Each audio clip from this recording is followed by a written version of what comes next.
اللہ ہدایت فرمائے۔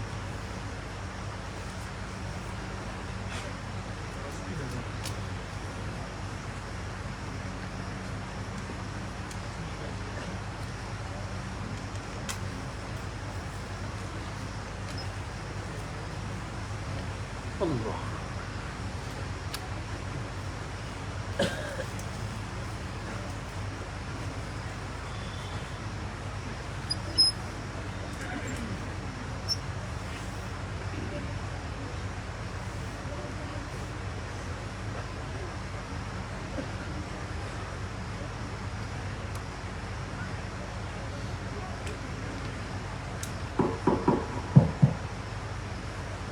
السلام علیکم ورحمۃ اللہ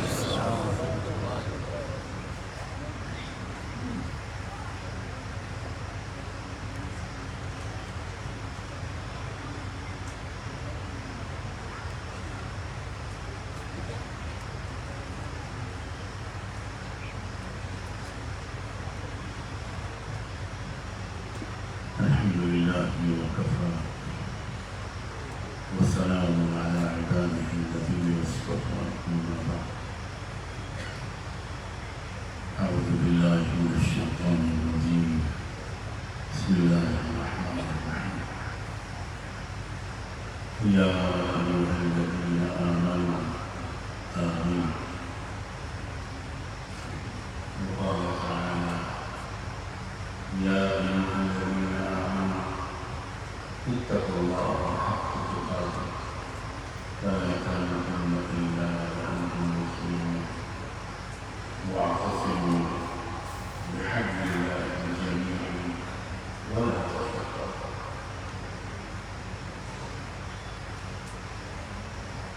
سبحان ربك رب العزة عما يصفون وسلام على المرسلين والحمد لله رب العالمين اللهم صل على سيدنا محمد وعلى آل سيدنا محمد وبارك وسلم آپ سب مجھے شریک کریں اللهم صل على سيدنا محمد وعلى آل سيدنا محمد وبارك وسلم اللهم صل على سيدنا محمد وعلى آل سيدنا محمد وبارك وسلم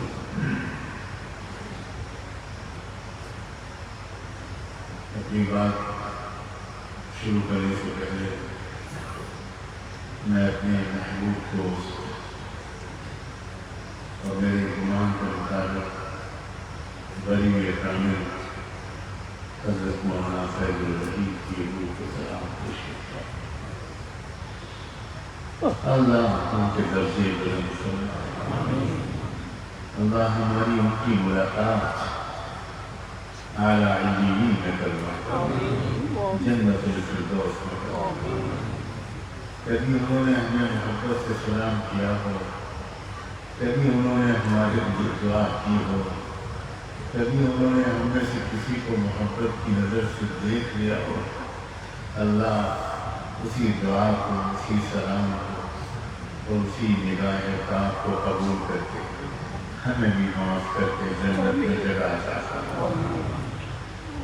جموں شہر خوش نصیب ہے، آپ میں سے لوگ جنہوں نے ان کو دیکھا وہ بہت زیادہ خوش نصیب ہیں۔ بہت سے لوگوں کو دنیا ان کی زندگی میں زیادہ نہیں پہچان پاتی۔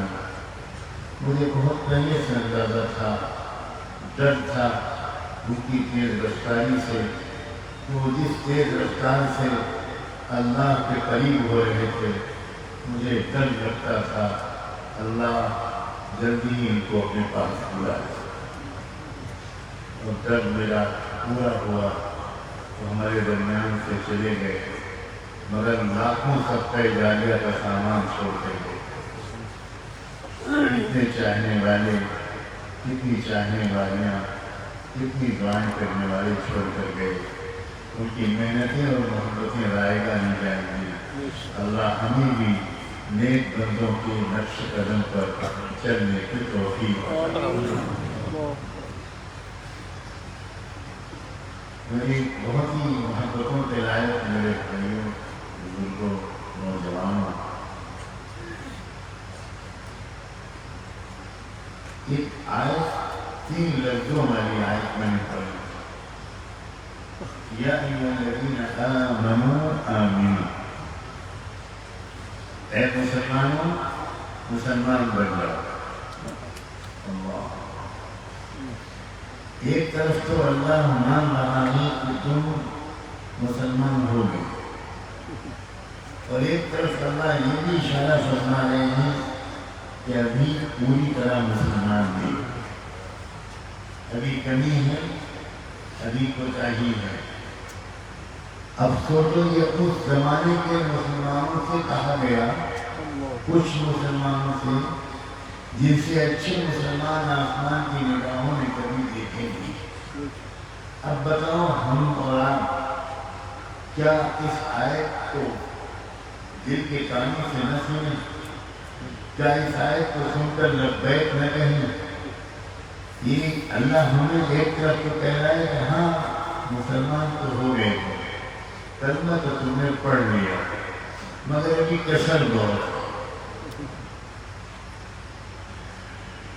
ابھی تمہارے اخلاق میں کسر ہے، ابھی تمہارے معاملات میں کسر ہے، ابھی تمہاری نمازوں اور عبادتوں میں کسر ہے، ابھی تمہارے قرآن کی تلاوت میں کسر ہے، ابھی قرآن سے تعلق اور اس کو سمجھنے کی کوشش میں کسر ہے، ابھی آپسی بھائی چارے میں کسر ہے، ابھی غلطیوں کو معاف کرنے میں کسر ہے، ابھی وعدے کو پورا کرنے میں کسر ہے، ابھی احتیاط کے ساتھ کمانے میں کسر ہے۔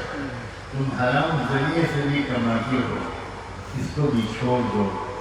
ابھی فضول خرچیوں کی عادت بھی تمہاری پڑی ہوئی ہے، اس کو بھی چھوڑ دو۔ شادیوں میں بہت فضول خرچیاں کرتے ہو، بہت بے پردگیاں ہوتی ہیں، بہت واحد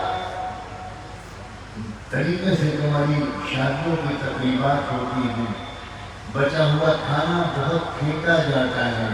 ان سب چیزوں کو چھوڑو۔ تمہاری عورتیں پوری طرح پردہ نہیں کرتی، پردہ کرنا شروع کرو، شرم و حیا اختیار کرو، جھوٹ چھوڑو، سچ کو اختیار کرو۔ یا ایھا الذین آمنوا آمنوا۔ آج ہمارے جمع ہونے کا فائدہ تب ہوگا جب ہم یہیں سے سچی توبہ کرتے اور پختہ ارادہ کرتے اور یہ نیت کرتے کہ اللہ کے اس حکم پر عمل آج سے اور ابھی سے ہم شروع کریں۔ حکم کیا ہے میں پھر دوہراتا ہوں، آپ بھی دہرائیے۔ یا ایھا الذین آمنوا آمنوا، ایک ہے آمنو نیم کے زبر کے ساتھ، اور ایک ہے آمنو نیم کے زیر کے ساتھ۔ پہلا والا آمنو ہمیں مان رہا ہے کہ تم اسلام میں داخل ہو چکے ہو، لیکن دوسرا والا آمنو یہ اشارہ کر رہا ہے کہ ابھی بہت کمیاں ہیں۔ آپ بتاؤ ہمارے اندر اس وقت کتنی کمیاں ہیں؟ ان کمیوں کو آخر دور کرنے میں دیر کیوں لگ رہی ہے ہمیں؟ کیوں پکا ارادہ نہیں کر رہے ہیں؟ کیوں نہیں فوراً سب چیزوں کو چھوڑ کر ہم پہلے اس کام میں لگتے کہ کسی ماہر سے پوچھتے میرے اندر کیا کمیاں ہیں، اس کو خود بتاتے میرے اندر یہ کمیاں تو میں خود محسوس کر رہا ہوں۔ جیسے مریض کچھ تکلیفوں کو ڈاکٹر کو بتاتا ہے، علامتوں کو بتاتا ہے، اور پھر ڈاکٹر بتاتا ہے کہ تمہارے اندر یہ بیماری ہے۔ ہمارے اندر نفاق کی بیماری، ہم دکھانے کے دیندار، ہمارے اندر جو دینداری ہے وہ رواجی دینداری ہے۔ میرے بھائیوں غور سے سننا، دینداری دو طرح کی ہوتی ہے، ایک رواجی دینداری ہوتی ہے اور ایک پرانی دینداری۔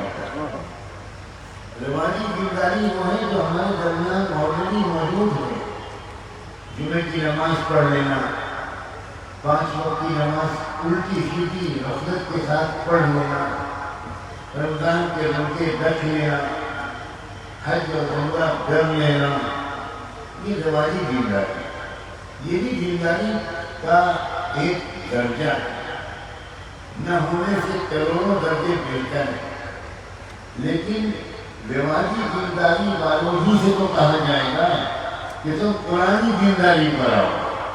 قرآنی دینداری کیا ہے؟ اللہ کی بندگی اور اللہ کے بندوں کی خدمت، پورے اسلام کا خلاصہ ہے۔ خدمت اپنے ماں باپ کی، ادب احترام اپنے والدین کا۔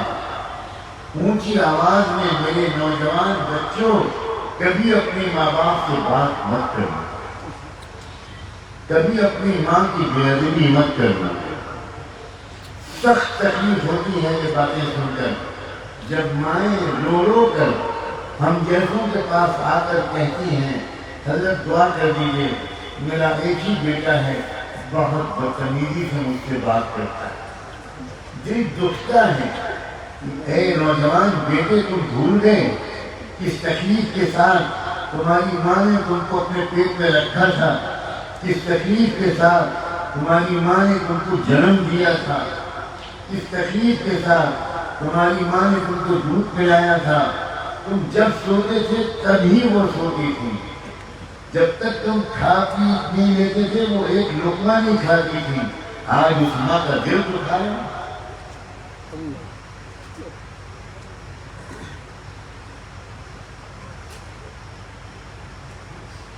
نوجوانوں، اللہ تمہاری ماں کے سائے کو سلامت رکھے۔ جس دن تمہاری ماں کا جنازہ نکلے گا تم کو دنیا میں اندھیرا ہی اندھیرا نظر آئے گا۔ ماں سے زیادہ سچی محبت کرنے والی مخلوق دنیا میں کوئی نہیں۔ دوست بے وفا ہو سکتے ہیں، دوست خود غرض ہو سکتے ہیں، لیکن ماں کبھی بھی خود غرض نہیں ہو سکتی۔ ماں اپنی اولاد کی راحت دیکھنا چاہتی ہے، ماں اپنی اولاد کو خوش دیکھنا چاہتی ہے، ماں اپنی اولاد کو ترقی پاتی ہوئی دیکھنا چاہتی ہے۔ ماں چاہتی ہے کہ اس کو بھلے تکلیف پہنچ جائے مگر میرے جگر کے ٹکڑے کو تکلیف نہ پہنچے، میرے بیٹے کو تکلیف نہ پہنچے، میری بیٹی کو تکلیف نہ پہنچے، میرے پوتے، میری پوتی، میرے نواسے، میری نواسی کو تکلیف نہ پہنچے۔ اس ماں کی بے قدری،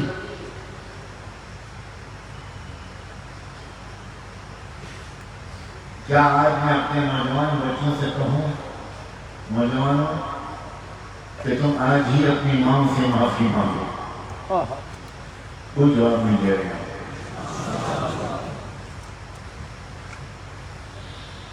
اس اجتماع سے اٹھ کر جانا تو جاتے ہی اپنی ماں کے قدموں پر اپنا سر رکھ دینا، کہنا ہاتھ جوڑ کے قدموں پر سر رکھ کر معافی چاہتا ہوں، مجھے معاف کرو۔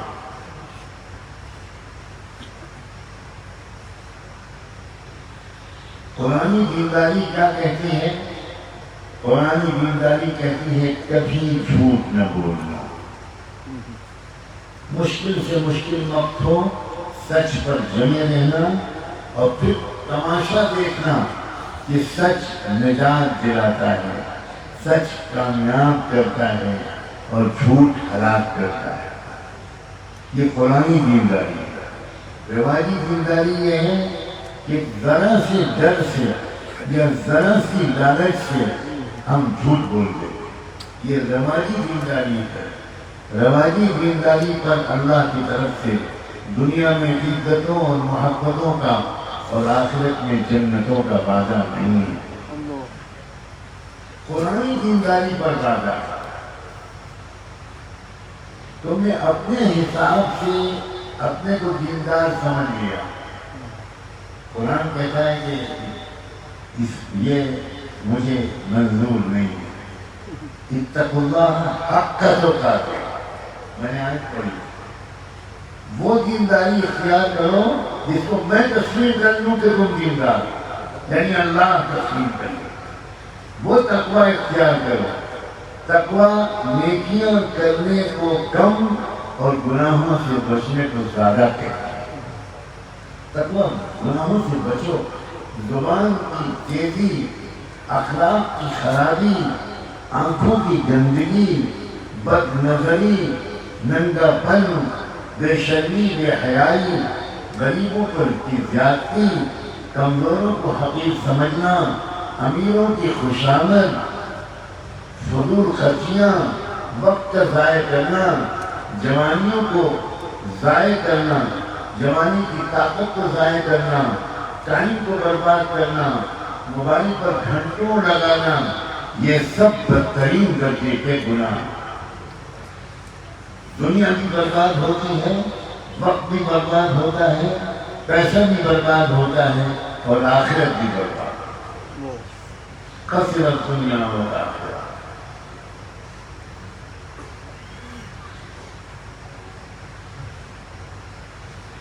انسان کو اللہ نے ایک طرف نفس دیا ہے، جس کے ذریعے سے، نفس کے ذریعے سے دل میں خواہشات آتی ہیں، شوق آتے ہیں، تمنائیں آتی ہیں. یہ کام نفس کا ہے. نفس سگنل بھیجتا ہے، نفس تمنائیں، خواہشات پیدا کرتا ہے. اچھے کھانے کی تمنا، خوبصورت چیز کو دیکھنے کی تمنا، لڑکے کو لڑکی کی خواہش، لڑکی کو لڑکے کی طرف. یہ نفس کی فطری خواہشات اور یہ دل میں آتی ہے. لیکن اللہ نے ساتھ ساتھ مجھ کو اور آپ میں سے ایک ایک کو عقل بھی دی. اکیلا نفس نہیں دیا، نفس کے ساتھ عقل بھی دی. جیسے آپ کی کار میں، آپ کی بائک میں ایکسیلیٹر بھی ہے اور بریک بھی ہے. آپ کی کا بریک فیل ہو جائے، آپ بریک استعمال ہی نہ کریں، آپ نشے میں ہوں، آپ کو نیند لگ جائے اور خالی ایکسیلیٹر پر پیر دبا رہے، تو ذرا مجھے جواب دو، کیا نتیجہ نکلے گا؟ بولو نا. ایکسیڈنٹ ہوگا اور اس کے بعد جموں کے قبرستان میں ایک قبر کا اضافہ ہوگا. اسی طرح اللہ نے ہم کو اگر نفس دیا ہے، خواہشات دی ہیں، تمنائیں دی ہیں، تو عقل بھی تو دی ہے.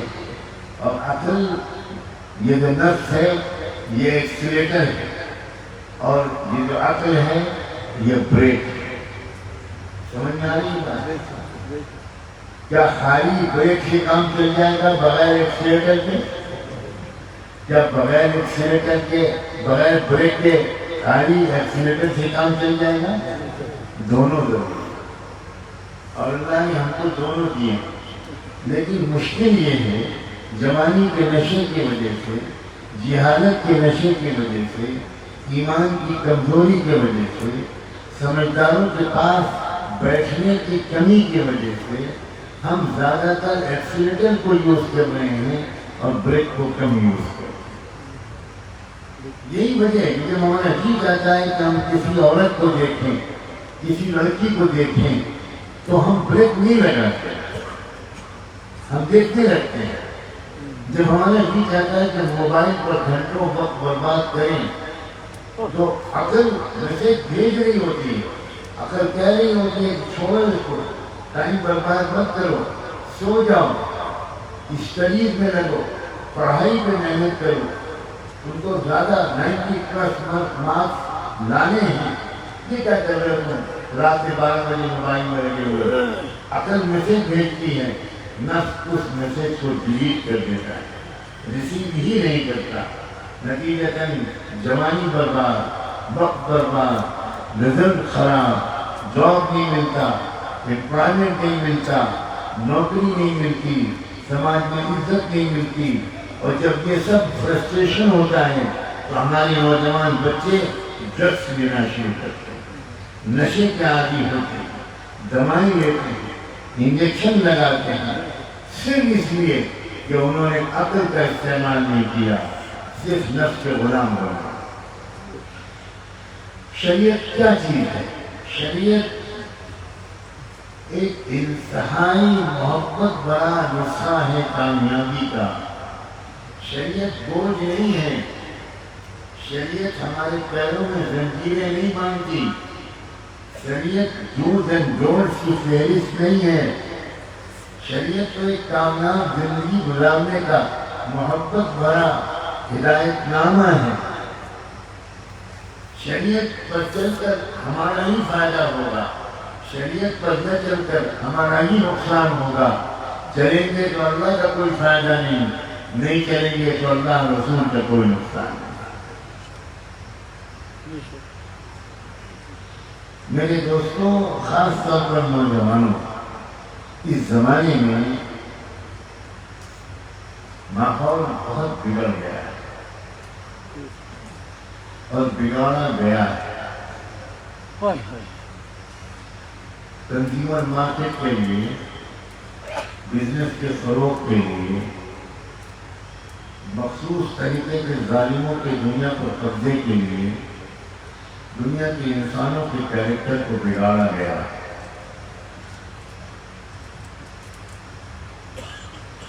تاکہ لوگ موج مستی میں لگے رہیں، سیریس مسائل پر کوئی غور ہی نہ کرے۔ یہ سازش کے تحت ہوا، فلمیں بنائی گئی ہیں، ناول لکھی گئی، پورنوگرافی کو عام کیا گیا، ننگی فلموں کو عام کیا گیا، موبائل پر اپلوڈ کر دیا گیا، گوگل پر خزانہ بھر دیا گیا ساری دنیا کی گندگیوں کا۔ کیوں؟ اس لیے کہ آپ نوجوان بگڑ جائیں اور ظلم کے خلاف آواز نہ اٹھا سکیں، سماج کی خدمت کے لیے کوئی سنجیدہ کام نہ کر سکیں، غریبوں کی نہ سوچ سکیں، اپنے ملک کی ترقی، اپنے وطن کی ترقی کے لیے کچھ نہ سوچ سکیں، اپنے شہر، اپنی ریاست کی ترقی کے لیے نہ سوچ سکیں، سوسائٹی کی غربت اور جہالت کو دور کرنے کے لیے کچھ نہ سوچ سکیں، آپ بہت ہی چھوٹی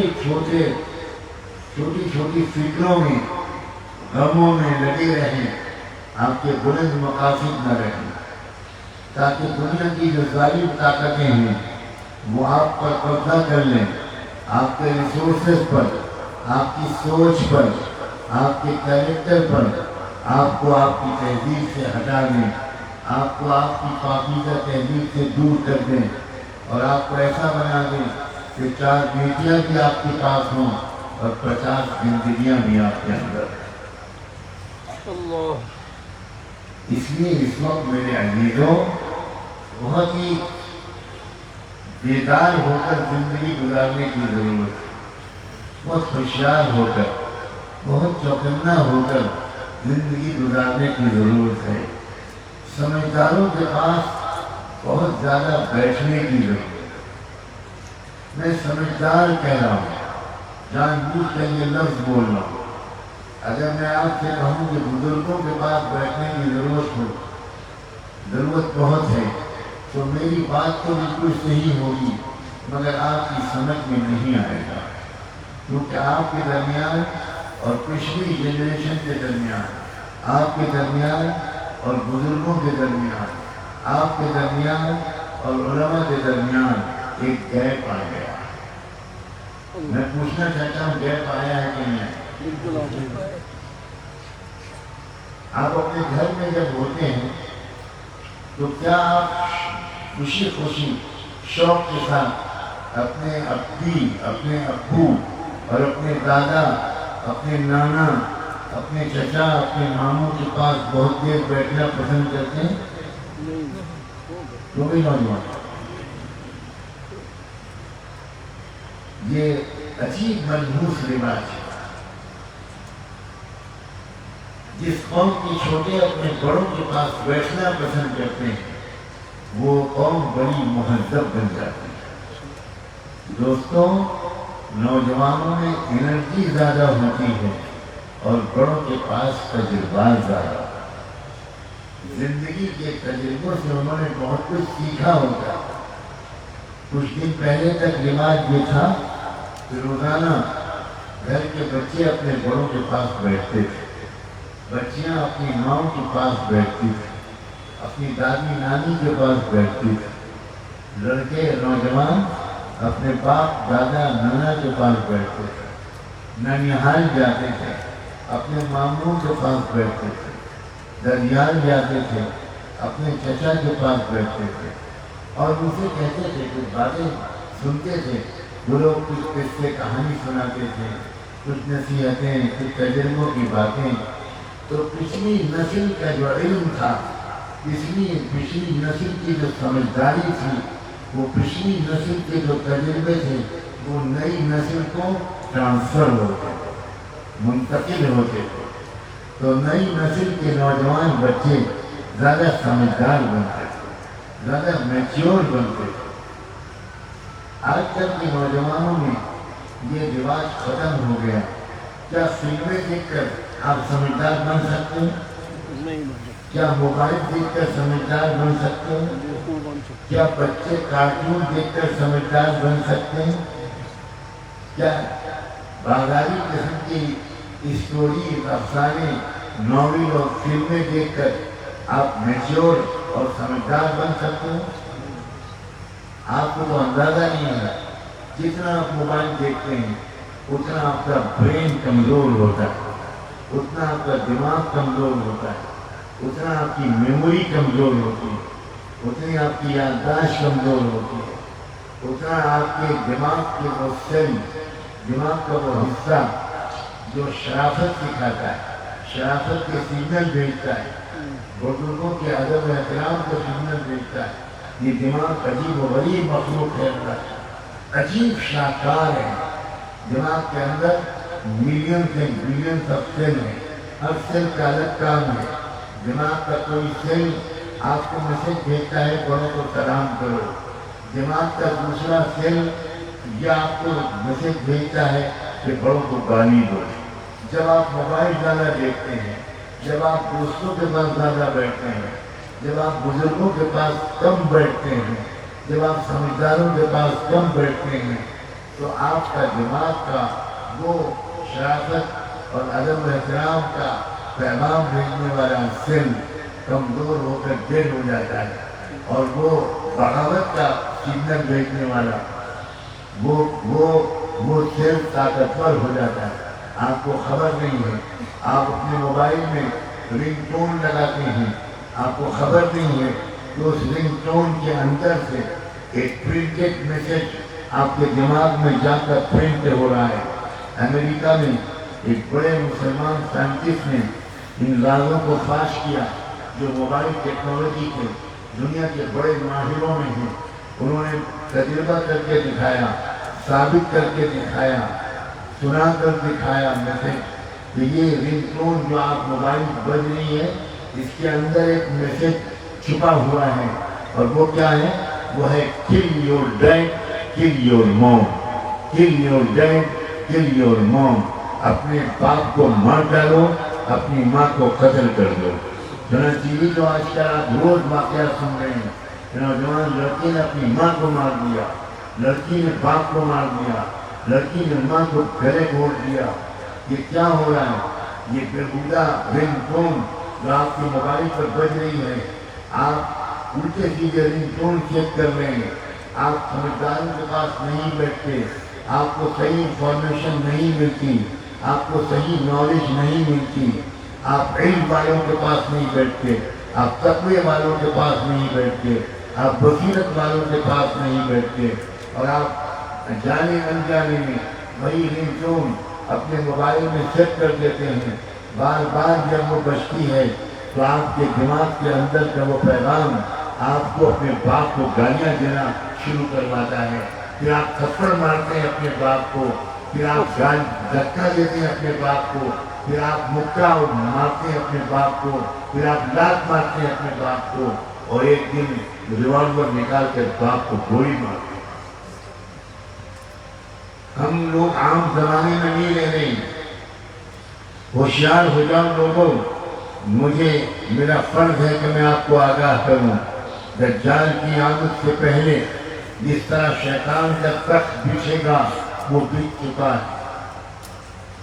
اب اس وقت بدترین دور مستقبل قریب میں آئے گا، لیکن ایک خوشخبری سنا کر، اگر اس دور میں جو لوگ پاک دامن رہیں گے، جو لوگ بالکل بد نظری سے بچیں گے، جو لڑکیاں بے حیائی نہیں کریں گی، جو لڑکے بے شرمی کے کام نہیں کریں گے، جو بچے اپنے ماں باپ کی دعائیں لیں گے، جو بچے اپنے ماں باپ کی خدمت کریں گے، جو بچے اپنے ملک اور وطن کا نام روشن کرنے کی کوشش کریں گے، کسی پر جھوٹا الزام نہیں لگائیں گے، کسی کے خلاف جھوٹا FIR نہیں لکھوائیں گے، کسی کے خلاف جھوٹا مقدمہ نہیں چلائیں گے، کسی کی زمین نہیں دبائیں گے، سودی لون پر کار نہیں خریدیں گے، مکان نہیں بنائیں گے، جو لوگ ان تمام برائیوں سے محفوظ رہیں گے، میں خوشخبری سناتا ہوں ان کو اللہ تعالیٰ حضرت عیسیٰ اور حضرت امام مہدی کا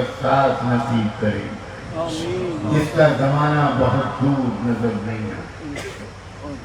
کیا چاہتے ہو؟ دجال کے ساتھ جانا چاہتے ہو؟ دشمنان اسلام کے ساتھ جانا چاہتے ہو؟ بدترین صہیونی یہودیوں کے ساتھ جانا چاہتے ہو، جو ہزاروں ہزار بچوں، بچیوں، عورتوں، لڑکیوں، نوجوانوں، مردوں اور بوڑھوں کے قتل عام کے مجرم ہیں؟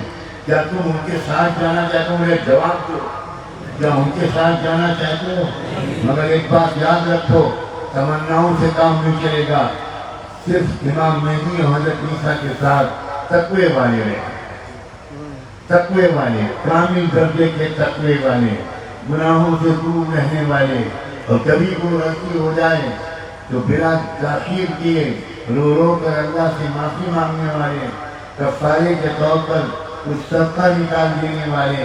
اسی طرح اللہ مجھ سے یہ گناہ ہو گیا، مجھے معاف کر دیجیے. تقوی والے جو ہوں گے وہ دجال کے فتنے سے بچیں گے، وہ انشاءاللہ کامیابی کے راستے پر چلیں گے. سچائی کا ان کے ہاتھوں پر غلبہ ہوگا، حق کا غلبہ ہوگا، ظلم کا خاتمہ ہوگا، انصاف کا قیام ہوگا. کاش وادی جموں کشمیر پورے علاقے کے 100% ایمان والے حضرت عیسیٰ اور امام مہدی کے ساتھ ہو. خدا کے لیے اپنے اوپر رحم کرو، اپنے اوپر رحم کرو. نمازیں 5 وقت کی جماعت کے ساتھ پڑھو، کہو انشاءاللہ، جماعت کے ساتھ پڑھو. مسجدوں کو بھر دو، آباد کر دو، قرآن کی تلاوت کرو اور قرآن سمجھ کر پڑھنے کی کوشش کرو. کسی عالم اور مسجد کے امام کی خوشامد کرو کہ حضرت 10 منٹ دے دیجئے، 2 آیتیں مجھے سمجھا دیجئے. لوگوں، قرآن کو نہ سمجھنا معمولی گناہ مت سمجھنا. یہ غلط فہمی ہے کہ آپ سب یہ کہیں ہم نماز پڑھتے ہیں، ہم حج بھی کر آئے، ہم عمرہ بھی کر لیں گے، ہم یہ بھی کر لیں گے، مگر آپ اور ہم قرآن کی تلاوت بھی کرتے ہیں، خاص طور پر رمضان میں، لیکن ہم قرآن کو سمجھنے کی کوئی کوشش نہیں کرتے. یہ غلطی مت کرنا. قرآن کو سمجھنا بھی ہر مسلمان کے ذمے بقدر ضرورت ضروری ہے. سیدھا مطلب تو قرآن کا سمجھ میں آنا چاہیے. لمبی چوڑی تشریحات، اس کے علمی نقطے، اس کام کو علماء کے لیے چھوڑ دو. لیکن عام مسلمان، انجینئر ہو، ڈاکٹر ہو، وکیل ہو، جج ہو، تاجر ہو، نوجوان ہو، لڑکا ہو یا لڑکی ہو، میل ہو یا فیمیل ہو، مرد ہو یا عورت ہو، مالدار ہو یا غریب ہو، اس کے ذمہ ضروری ہے کہ وہ قرآن کو کچھ تھوڑا بہت سادگی کے ساتھ سمجھنے کی روزانہ کوشش کرے. کیا میری بات مانو گے؟ انشاءاللہ. یا خالی بیان سننا ہے؟ انشاءاللہ مانتے ہیں. القرآن حجت لک او علیک، یہ قرآن قیامت کے دن کھڑا ہوگا اور کچھ ایمان والوں کی سفارش کر رہا ہوگا. اللہ سے کہہ رہا ہوگا کہ اللہ، انہوں نے مجھے اپنے سینے سے لگایا، آنکھوں سے چوما، میری تلاوت کی، تجوید سیکھی، اچھے انداز سے پڑھتے تھے، مجھے سمجھنے کی کوشش بھی کرتے تھے، مجھ پر عمل کرنے کی کوشش بھی کرتے تھے۔ جب یہ میری اس آیت تک پہنچے تھے جس میں نماز کا حکم ہوتا تھا تو نماز کی پابندی کرتے تھے۔ جب یہ غریبوں کی خدمت والی آیت تک پہنچے تھے تو روزانہ کچھ پیسے اللہ کے کسی غریب بندے کو دیتے تھے۔ جب یہ ماں باپ کے احترام کی آیتوں تک پہنچے تھے تو ماں باپ کا ادب کرتے تھے۔ وَاخْفِضْ لَهُمَا جَنَاحَ الذُّلِّ مِنَ الرَّحْمَةِ۔ جب یہ پڑوسیوں کے ساتھ حسن سلوک کی آیت پڑھتے تھے وَالْجَارِ الْجَنْبِ، تو اپنے پڑوسیوں کے ساتھ بہت اچھا برتاؤ کرتے تھے، کوئی جھگڑا نہیں کرتے تھے۔ جب یہ پڑھتے تھے وَالْكَاظِمِينَ الْغَيْظَ، تو اپنے غصے کو قابو میں رکھتے تھے۔ شوہر بیوی کو نہیں ڈانٹتا تھا، ماں باپ بچوں کو نہیں ڈانٹتے تھے، مالک نوکر کو نہیں ڈانٹتا تھا، غصے کو قابو میں رکھتے تھے، سمجھانے سے کام لیتے تھے۔ وَالْعَافِينَ عَنِ النَّاسِ، جب یہ پڑھتے تھے تو لوگوں کی غلطیوں کو معاف کر دیتے تھے، بدلہ نہیں لیتے تھے، انتقام نہیں لیتے تھے۔ جب یہ پڑھتے تھے اِدْفَعْ بِالَّتِي هِيَ أَحْسَنُ، تو نفرت کا جواب محبت سے دیتے تھے، برائی کا جواب اچھائی سے دیتے تھے۔ یہ بالکل اپنے کپڑوں کو صاف رکھتے تھے۔ یا ایھا المدثر قم فانذر وربک فکبر وثیابک فطہر والرجز فاہجر، ہر قسم کی گندگی، ہر طرح کے شرک کو چھوڑ دیتے تھے۔ یہ صرف اللہ کے سامنے، آپ کے سامنے سر جھکاتے تھے، یہ بزرگوں کا احترام کرتے تھے، اور یا اللہ کا ادب کرتے تھے، اور یا اللہ کے مزارات پر جاتے تھے، مگر سجدہ اے اللہ یہ صرف آپ کو کرتے۔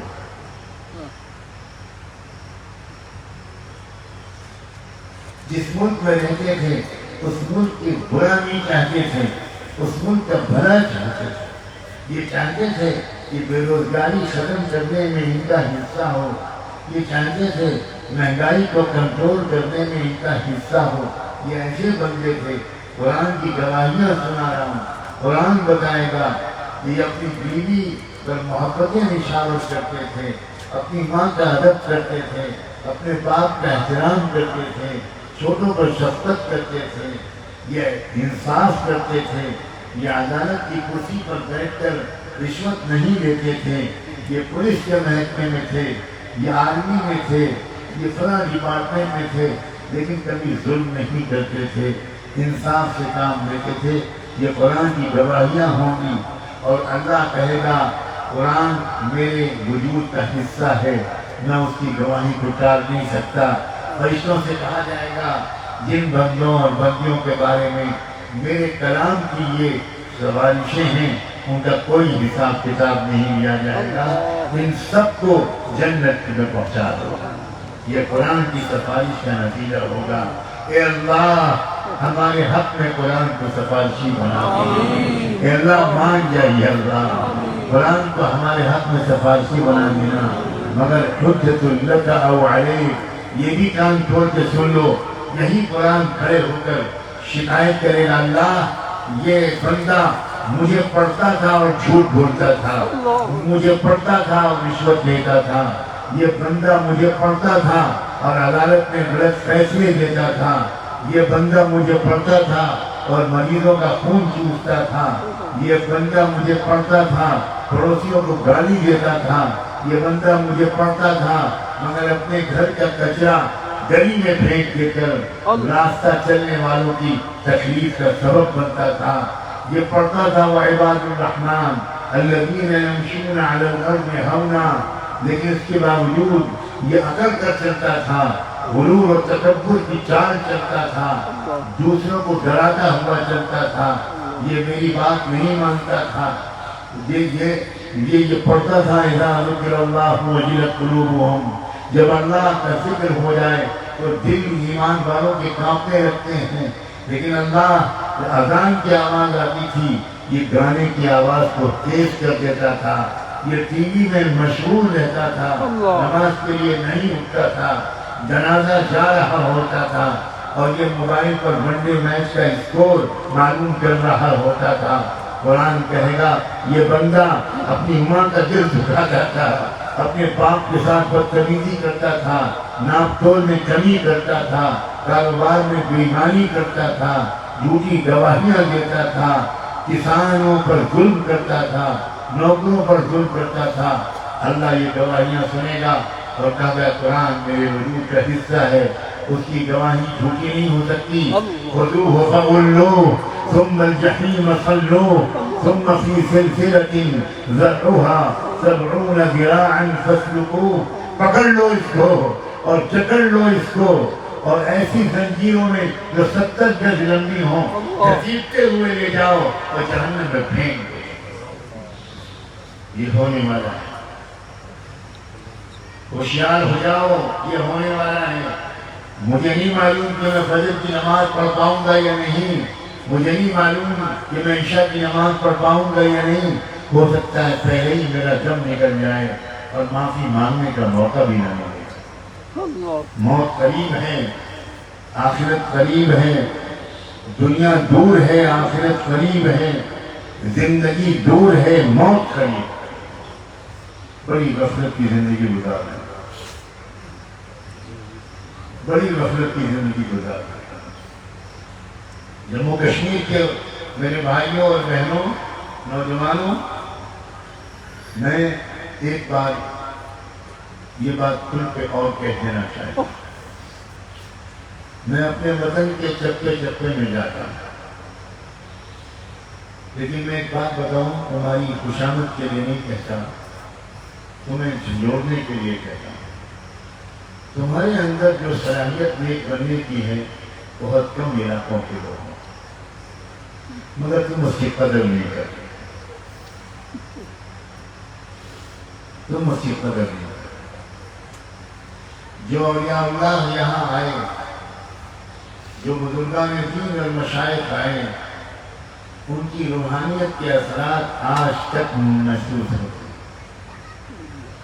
تم اپنے کو معمولی مت سمجھو، تمہارے اندر پوٹینشل ہے، لیکن تم اپنی دل کی کھیتی کو پانی نہیں دے رہے، اپنے دل کی زمین میں کھاد نہیں ڈال رہے، تمہارے اندر کی ایمانی کھیتی سوکھی جا رہی ہے۔ جب میں پچھلے سفر کے بعد اس سفر میں آیا تو میرا دل یہ دیکھ کر تھوڑا گھبرایا کہ میں یہ محسوس کرتا ہوں چند افراد کو چھوڑ کر عام طور پر، اللہ کرے میری نظر غلط ہو، تمہاری روحانیت میں گراوٹ آ رہی۔ توبہ کرو، اس صلاحیت کی قدر کرو جو اللہ نے تم کو دی۔ تمہارے کتنے ڈاکٹروں کو دیکھ کر یقین ہی نہیں آتا کہ یہ ڈاکٹر ہے، یہ نظر آتا ہے کہ کسی مدرسے کے شیخ الحدیث۔ تمہارے کتنے وکیلوں کو دیکھ کر یہ یقین ہی نہیں آتا، یہ اندازہ نہیں ہوتا کہ یہ ایڈوکیٹ ہیں، لائر ہیں۔ معلوم ہوتا ہے کسی مدرسے میں قرآن پڑھاتے ہیں۔ الحمدللہ یہ دولت صرف آپ کو حاصل ہے اور جلنے والوں کی نظر آپ پر لگی ہوئی ہے۔ بہت لوگ ہیں جو جل رہے ہیں آپ سے، بہت لوگ ہیں جو حسد کر رہے ہیں آپ سے، ان کو سمجھ میں نہیں آتا کہ کیا کریں۔ کبھی قانون بدلتے ہیں، کبھی کچھ اور بدلتے ہیں۔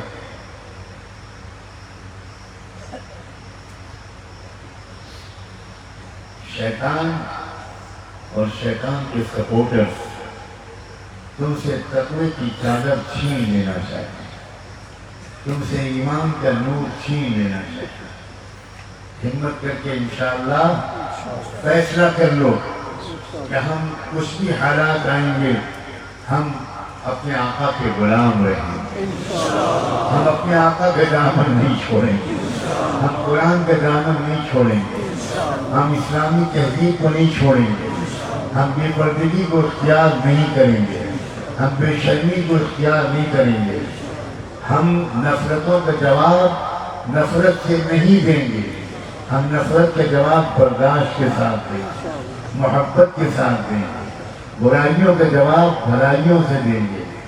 یہاں رہنے والے نان مسلم بھائیوں سے تعلقات بڑھاؤ، ان سے رابطے قائم کرو، پڑوس میں رہتے ہوں ان کے گھر جاؤ، چاہے وہ سکھ بھائی ہوں، چاہے وہ ہندو ہوں، چاہے وہ برہمن ہوں، چاہے وہ بدھسٹ ہوں۔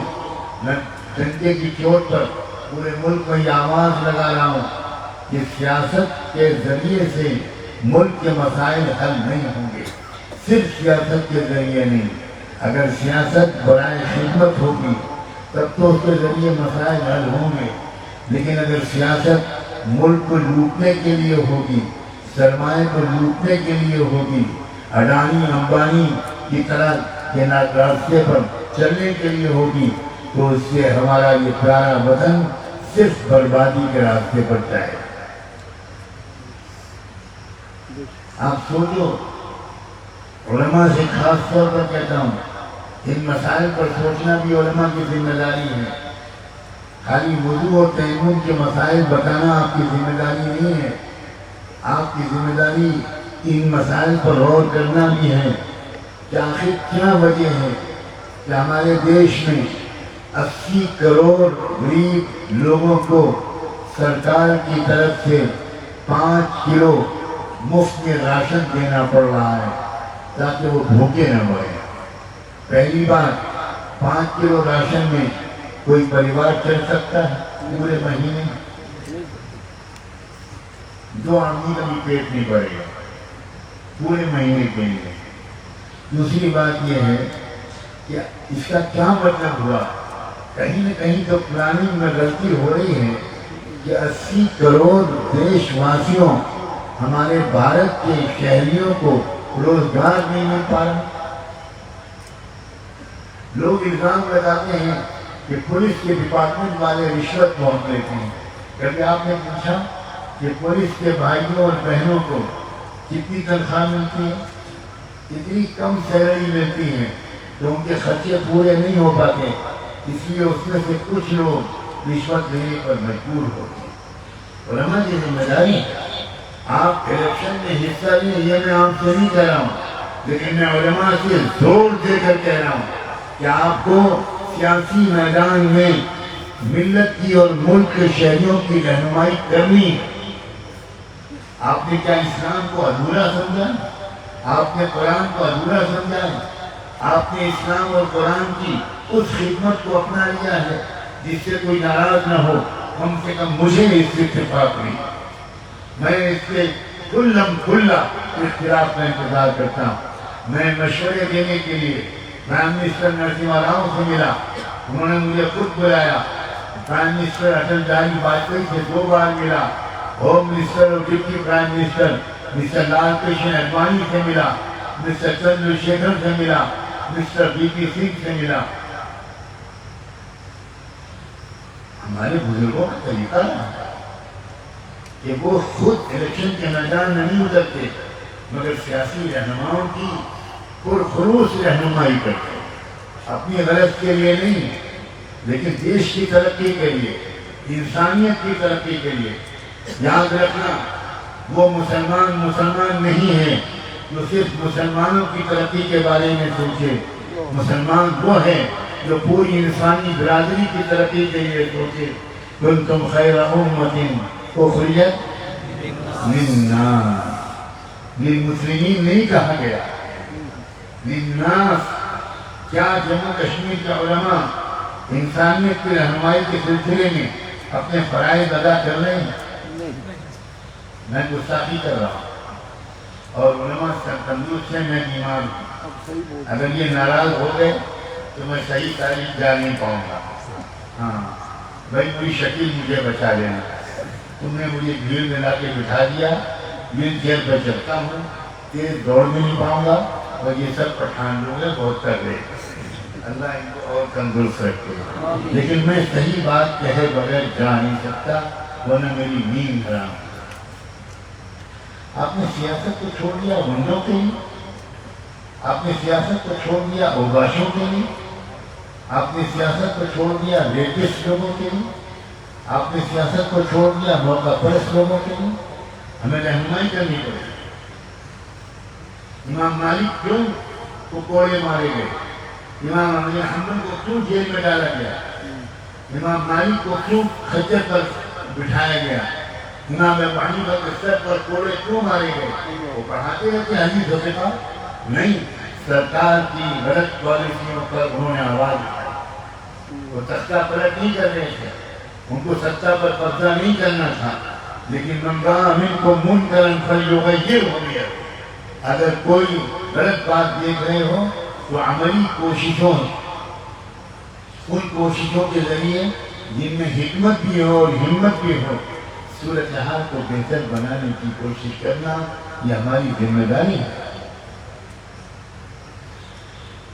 میں تو یہاں تک امید کرتا ہوں اور کل پرسوں سے یہ بات کہنے کی کوشش کر رہا ہوں، میں نہیں جانتا میں اس میں کہاں تک کامیاب ہوں۔ جموں کشمیر کا ایک مزاج اگر درست ہو جائے تو بھارت کا مزاج درست ہو جائے۔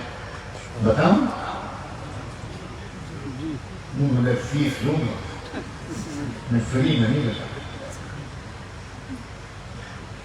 اب کوئی نہیں بول رہا ہم فیس دے دیں گے، نہیں ہے؟ کیا فیس ہو میری بتاؤ؟ عمل کریں گے جو آپ فرمائیں گے۔ اتنی سی بات، یہ تو سنتے سنتے بوڑھا ہو گیا، آج تو پھر عمل کرنے والا ملا۔ کوئی بتائے میری فیس کیا ہے؟ آپ سے کچھ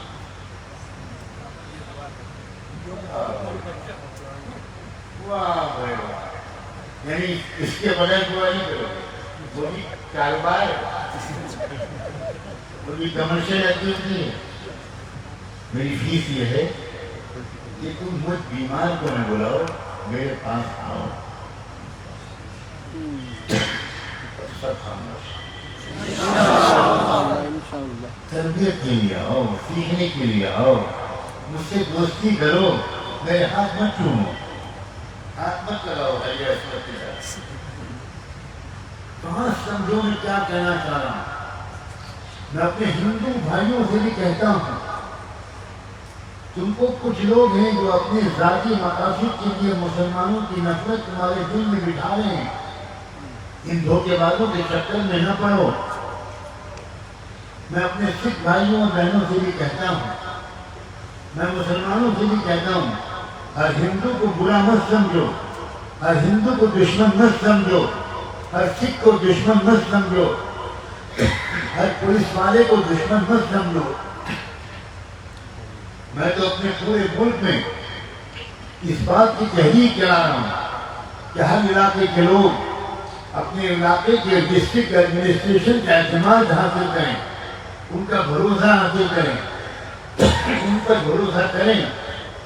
مخبری کے بارے میں نہیں کہہ رہا ہوں، خبری بننے کے بارے میں نہیں کہہ رہا ہوں، انفارمر بننے کے بارے میں نہیں کہہ رہا ہوں، لیکن تم ڈسٹرکٹ ایڈمنسٹریشن کے آفیسر سے، پولیس کے آفیسر سے جا کر ملو، اپنے علاقے کے پولیس اسٹیشن سے جا کر ملو اور ان سے کہو کہ آپ ہماری حفاظت کے لیے دن رات سخت ڈیوٹی دیتے ہیں، پتہ نہیں آپ کو وقت پر کھانا ملتا بھی ہے کہ نہیں، پتہ نہیں آپ کو وقت پر چائے ملتی بھی ہے کہ نہیں۔ ہم آپ کا شکریہ ادا کرنے آئے ہیں اور اپنے تعاون کا یقین دلانے آئے ہیں۔ تم دیکھنا کہ تم پولیس والوں کو دشمن سمجھتے تھے، ان کی آنکھوں میں آنسو آ جائیں، وہ کھڑے ہو کر تمہارا شکریہ ادا کریں گے۔ یہ شیطان نے بڑی دوری اور غلط فہمی پیدا کر رکھی ہے۔ اگر ان میں کچھ برے لوگ ہیں تو ہم میں بھی تو برے لوگ موجود ہیں۔ کیا آپ کہہ سکتے ہو کہ صرف ان میں برے لوگ ہیں، ہمارے اندر سب فرشتے ہیں، سب امن پسند ہیں؟ نہیں، بالکل نہیں۔ ہمارے اندر بھی کم سمجھ لوگ موجود ہیں، ہمیں ان کو بھی سمجھانا ہے، ہمیں ان کو بھی سمجھانا ہے، اور ان کے اندر بھی برے لوگ ہیں، وہ بھی سمجھ جائیں گے، ان کو بھی سمجھانے کی ہم کو بھی کوشش کرنی ہے، اور جو ہائی کمانڈ ہے، اعلیٰ سینئر آفیسرز ہیں، وہ بھی ان کو سمجھا دیں گے۔ میں تو آج پھر اس سے پہلے کہ میں بھولوں جموں ڈسٹرکٹ ایڈمنسٹریشن کا شکریہ ادا کرتا ہوں، پولیس ڈپارٹمنٹ کا شکریہ ادا کرتا ہوں کہ انہوں نے شک اور نفرت کے اس ماحول میں اتنے بڑے جلسے کی پرمیشن دی، اس کی سیکیورٹی کا انتظام کیا۔ میرے ذمہ ہے کہ میں ان کا شکریہ ادا کروں، میرے ذمہ ہے کہ میں ان کے لیے تھینک یو بولوں۔ اگر آپ حفاظتی انتظام نہ کریں، اگر آپ سیکورٹی کے انتظامات نہ کریں، اگر آپ لیگل پرمیشن نہ دیں، تو ان موجودہ حالات میں اتنی بڑی تعداد میں جمع ہونا آسان کام نہیں۔ ہمارا ملک غلط راستے پر جا رہا ہے، اس ملک کو غلط راستے پر جانے سے بچانا ہمارا بھی فرض ہے، عوام کا بھی فرض ہے۔ علماء کی رہنمائی میں عوام سیاسی سوجھ بوجھ کے ساتھ اپنے ووٹ کا استعمال کریں۔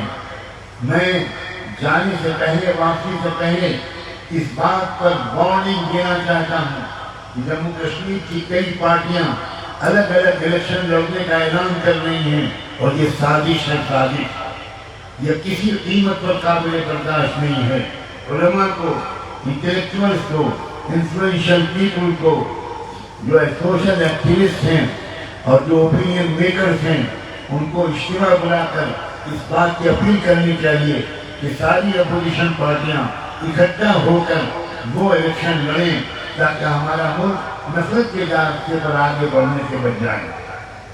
یہ کرنا پڑے گا آپ کو، اور اگر علماء اوائڈ کریں گے تو آپ مجرم ہوں گے۔ میں ڈنڈے کی چوٹ پر یہ کہنے کی جسارت کرتا ہوں، گستاخی کرتا ہوں۔ کب تک آپ بھاگتے رہیں گے؟ آپ نے عوام کو، معاشرے کو چھوڑ دیا ہے بالکل۔ کس بات کا ڈر ہے؟ جیل میں ڈال دیے جائیں گے نا، تو کیا آپ یوسف علیہ السلام کے افضل ہیں؟ آپ امام حنیفہ کے افضل ہیں؟ آپ امام احمد کے افضل ہیں؟ آپ امام شافعی سے افضل ہیں، جن کو پیروں میں زنجیریں ڈال کر، بیڑیاں ڈال کر، ہاتھوں میں ہتھکڑیاں ڈال کر یمن سے بغداد لایا گیا تھا سزائے موت کے لیے؟ علماء نے کلمہ حق کہنا چھوڑ دیا۔ یہ بہت بڑی بدقسمتی۔ پولیٹیکل پارٹیز کے لیڈروں سے مل کر زور دیجیے، اور ضرورت پڑے تو ان سے کہیں گے کہ ہم ٹوٹل بائیکاٹ کریں گے۔ ہم عوام سے کہیں گے کہ نہ آپ کو ووٹ دو، نہ آپ کو ووٹ دو، نہ آپ کو ووٹ دو۔ جب سیدھے سیدھے فلاں پارٹی کو ہی آنا ہے تو ہم اپنے ووٹ کو ضائع نہیں کریں گے، آنے دیجیے اس کو۔ ہم آپ تینوں میں سے کسی کو ووٹ نہیں دیں گے۔ آپ اکٹھا کیوں نہیں ہوتے؟ آپ الائنس کو نہیں بناتے؟ یہ ذمہ داری ہے علماء کی، یہ ذمہ داری ہے باشعور لوگوں کی، بالکل فرض ہے آپ کا۔ اور یہ وطن کی خیر خواہی ہے، یہ جموں کشمیر کی خیر خواہی ہے۔ تباہ ہو جائے گا جموں کشمیر اگر اسی طرح نفرت کے راستے پر آگے بڑھا۔ یہ سب قرآن کی ہدایات ہیں۔ قرآن نے کہا وَاعْتَصِمُوا بِحَبْلِ اللَّهِ جَمِيعًا وَلَا تَفَرَّقُوا، آپس میں ایک ہو جاؤ، اللہ کی رسی کو مضبوطی سے پکڑ لو، الگ الگ فرقوں میں، مسلکوں میں، جماعتوں میں مت بٹو۔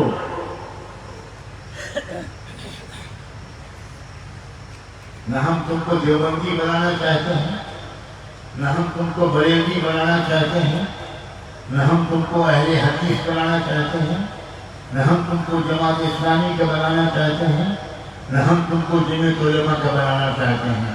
ہم تم کو مسلمان اور محمد مصطفیٰ کا غلام بنانا۔ وَسَمَّاكُمُ الْمُسْلِمِينَ، سب کا احترام کرو، اپنے اپنے مسلک پر چلے لو، اپنے جن علماء پر جس کو بھروسہ ہے ان علماء سے رہنمائی لیں اور مشورے لیں۔ اور علماء کی بھی میں ہاتھ جوڑ کر درخواست کرتا ہوں، اب کوئی جملہ وہ مت بولیے جس سے امت بڑھ جائے، جس سے امت میں تفریقہ پیدا ہو جائے، جس سے امت میں انتشار پیدا ہو جائے۔ اب ضرورت ہے اس بات کی کہ ہم ایک ہو جائیں۔ آخر کیا قصہ ہے؟ ہمارا رب بھی ایک ہے، ہمارے رسول بھی ایک ہے، ہماری کتاب بھی ایک ہے، ہمارا قبلہ بھی ایک ہے، ہمارا دین بھی ایک ہے، اور اس کے باوجود ہم ایک ہونے کو تیار نہیں۔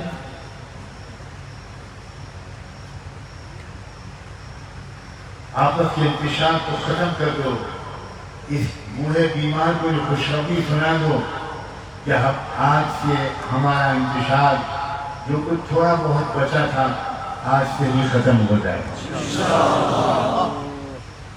ایک دوسرے کے گھر جاؤ، ایک مسلک کے ماننے والے دوسرے مسلک کے والوں سے ملنے جائیں، ملاقات کریں، کلمے کی بنیاد پر ہم آپ کے پاس آئے ہیں. اگر وہ چائے پلائیں تو شوق سے چائے پیو. اور آپ کے یہاں کی تو چائے نون بہت مشہور ہے. پتہ ہی جموں بھی ہے یا خالی وادی میں؟ جموں میں بھی ہے. مانیہ مجھے تو پلائے گا. مجھے تو شکر بھی بغیر چائے پلائے تو پیتی. نمک تو کیا لاتے ہیں، شکر بھی نہیں لاتے. ایک دوسرے کے جاؤ، تزامنوا تجانسوا تحابوا. ایک دوسرے کو ہدیہ دو، ایک دوسرے کو گفٹ دو. عجیب بات ہے، صرف بزرگوں کو ہدیہ دینا کون سی حدیث میں ہے؟ یہ بزرگوں کو ہدیہ نہیں ہوتا ہے، رشوت ہوتا ہے تاکہ ان کی دعا ملے. اب بزرگ کو رشوت دینے لگے کیا؟ آپس میں کیوں نہیں ہدیہ دیتے ہو بھائی؟ اسلام میں بزرگوں کو ہدیہ دینا کون سی حدیث نے سکھایا ہے؟ مجھے بتا دیں کوئی عالم. حضور نے سکھایا تم آپس میں ایک دوسرے کو ہدیہ دو. کیوں دو؟ تم کو دعائیں ملیں گی؟ نہ. تحابوا تحابوا. تم آپس میں ایک دوسرے کو گفٹ دو گے تو تمہارے درمیان محبت پیدا ہو، اتحاد پیدا ہو، جوڑ پیدا ہو. عام مسلمان ایک دوسرے کو گفٹ دیں. ایک مسلک والا دوسرے مسلک والے کو دے، ایک پڑوسی دوسرے پڑوسی کو دے. آپ آٹو رکشہ پر بیٹھے، آپ نے آٹو رکشہ والے کو اس کا حق بھی دیا اور آپ نے اس کو 5 روپے الگ سے گفٹ دیے کہ بھائی یہ میری طرف سے تم حلال کمائی کھائے. یہ سب چھوٹے چھوٹے کام ہیں جن سے سماج میں محبت پھیلتی ہے، امن پھیلتا ہے، انصاف پھیلتا ہے. میں تو اپنے علاقے میں ایک کام کرتا ہوں. ہمارے علاقے میں کسی خاص موقع پر اگر پولیس کی پکٹ لگتی ہے، کوئی جھگڑا ہونے لگتا ہے اور پولیس کی ڈیوٹی لگتی ہے، تو میں اس علاقے کے لوگوں کو فون کر کے فوراً کہتا ہوں کہ دیکھو خیال رکھو، پولیس کے بھائیوں اور میری پولیس کی بیٹیوں کو چائے پلاؤ، ناشتہ کراؤ، کھانا کھلاؤ. یہ ہماری حفاظت کے لیے دھوپ میں بارش میں بیٹھتے ہیں. ان کی خدمت کرو، ان کا دل جیتو. پورے ملک میں اس بات کی تحریک کرا رہا ہوں. اور اب تو یہ حالت ہے کہ جہاں میں رہتا ہوں وہاں اس پولیس اسٹیشن کے پر ڈیوٹی لگانے کے لیے لوگ ایس پی اور ایس ایس پی پر بہت درخواست لگاتے ہیں کہ ہماری ڈیوٹی نیرل پولیس اسٹیشن میں لگا دی ہے جہاں میں رہتا ہوں، مہاراشٹر میں. تو ایس ایس پی صاحب نے پوچھا کہ یہ کیا بات ہے؟ جس کو دیکھو آپ کے یہاں آنے کی درخواست دیتا ہے. میں نے ان سے پوچھا کہ آپ انہیں سے پوچھیے نا. میں نے تو ان سے کبھی نہیں کہا کہ وہ دوسرے تھانے سے ٹرانسفر کرا کر میرے علاقے کے تھانے میں آئیں. اب ان سے پوچھیے. کیونکہ اکثر اگر آپ ناراض نہ ہو تو ہم بتا دیں، ہمیں سردی کے موسم میں صبح 5 بجے ابلے ابلے انڈے ملتے ہیں، گرم گرم چائے پلاتے ہیں نعمانی صاحب، پھر ناشتہ کراتے ہیں، پھر لنچ ہمارے یہاں پھر دیر سے آئے اس سے پہلے نعمانی صاحب لنچ کرا دیتے ہیں. تو ہماری بیوی کہنے لگی یہ تم 1 ہفتے میں گورے چٹے کیسے ہو گئے، تمہارا رنگ کیسے بدل گیا، تم تو بہت تمہارا ویٹ بڑھ گیا. ان کا یہ نعمانی صاحب کی برکت ہے. دعا کرو اسی علاقے میں میری ڈیوٹی رہے، میرا ٹرانسفر نہ ہو. اگر پروموشن ہوگا تب بھی نہیں جاؤں گا، وہیں رہوں گا. یہ کام، یہ طریقے ہیں ملک کی صورتحال کو بہتر بنانے کا. خدا جانے ہم لوگ کون کون سے طریقے اختیار کرتے ہیں. وَمَا أَرْسَلْنَاكَ إِلَّا رَحْمَةً لِلْعَالَمِينَ ادْفَعْ بِالَّتِي هِيَ أَحْسَنُ فَإِذَا الَّذِي بَيْنَكَ وَبَيْنَهُ عَدَاوَةٌ كَأَنَّهُ وَلِيٌّ حَمِيمٌ. یہ قرآنی دین لائی. قرآن نے یہ سکھایا ہے کہ برائی کا جواب اتنی بہترین طریقے پر دو کہ آج جو تمہارا دشمن ہے وہ تمہارا جگری دوست ہو. لیکن کیا اصل مسئلہ ہے مسلمانوں نے قرآن کو چھوڑ دیا. بے شک بتاؤ یہ بات صحیح ہے؟ بالکل صحیح. خالی آنکھوں سے لگاتے ہو کیوں لیتے ہو؟ پڑھتے نہیں، سمجھتے نہیں اور عمل نہیں. آج کی میری پوری بات ہے جو خلاصہ ہے، اور میں یہیں پر اپنی بات کو مکمل کروں گا کہ تم خدا کے بندوں واپس قرآن کی طرف آؤ. اِلَى الْقُرْآنِ مِنْ جَدِيدٍ، نئے سرے سے قرآن کی طرف آؤ. کہو انشاءاللہ. قرآن کو روزانہ پڑھو، چاہے آدھا پارا اور 2 3 4 لائنیں قرآن کو سمجھ کر پڑھو، اور کوشش کرو کہ جو کچھ تم نے قرآن کی ان 3 4 لائنوں اور آیتوں میں پڑھا ہے اس پر عمل کرو. دیکھنا انشاءاللہ روحانی خوشی حاصل ہوگی، بیماریوں سے چھٹکارا ملے گا، ماحول میں محبتیں آئیں گی، شک شبے اور نفرت کا خاتمہ شروع ہو جائے گا، بھروسے اور محبت کی شروعات ہو جائے گی. اللہ تعالیٰ آپ سب کو بہت جزائے خیر دے کہ آپ اتنی بڑی تعداد میں ایک چھوٹے سے طالب علم کی بات سننے کے لیے آئے. اللہ آپ کے رتبے بلند فرمائے.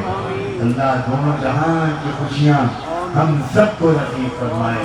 اب تک کی غلطیوں کو معاف فرما دے. جن لوگوں نے اس جلسے کا اتنا اچھا انتظام کیا، دعوت چلائی، کوشش کی، اللہ ان سب کو بہترین جزائے خیر عطا فرما. وصلی اللہ تعالی علی خیر خلقہ سیدنا محمد وعلی آلہ وصحبہ اجمعین برحمتک یا ارحم